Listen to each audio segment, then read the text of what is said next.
देख रहा था समाजवादी पार्टी के नेता का बयान में पढ़ रहा था। कोलकाता के अंदर एक डॉक्टर के साथ सामूहिक दुष्कर्म करने वाले दुष्कर्मियों का समर्थन कर रहे हैं। तनिक तो शर्म करनी चाहिए। ये वही लोग हैं जो कहते थे दुष्कर्मियों के लिए कि लड़के हैं गलती कर देते हैं। एक तरफ मोदी जी बेटी पढ़ाओ बेटी बढ़ाओ के साथ आगे कार्य कर रहे हैं।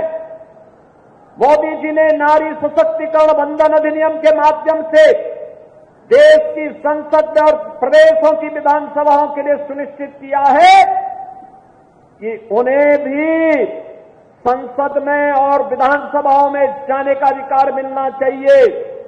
देश की नई संसद का कोई अधिनियम पहला पारित हुआ तो मातृशक्ति के लिए समर्पित नारी बंधन शक्ति अभिनंदन का एक कार्यक्रम विधेयक था।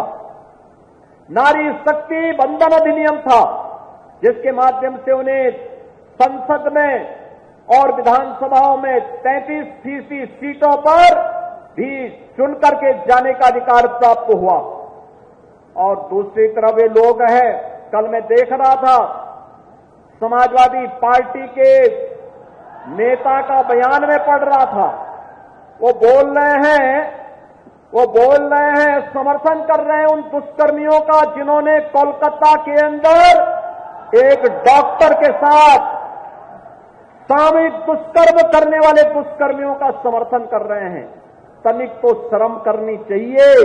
लेकिन बहनों और भाइयों, संस्कार कभी समाप्त नहीं होते। ये वही लोग हैं जो कहते थे दुष्कर्मियों के लिए कि लड़के हैं गलती कर देते हैं। इन लोगों से कैसे आप उम्मीद करते हैं? कैसे उम्मीद करते हैं?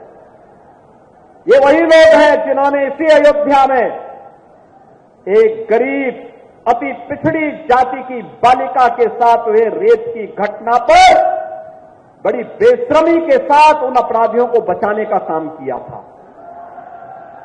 और आप बताइए, ऐसे दुष्कर्मियों के खिलाफ कार्रवाई होनी चाहिए कि नहीं होनी चाहिए? कार्रवाई होनी चाहिए कि नहीं होनी चाहिए? अरे बेटी तो बेटी है, उस बेटी को सुरक्षा मिलना चाहिए कि नहीं मिलना चाहिए?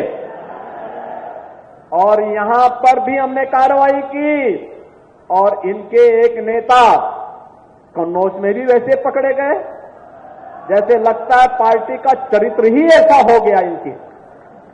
और इसीलिए दुष्कर्मियों का बड़ी बेशर्मी के साथ लोग समर्थन कर रहे हैं।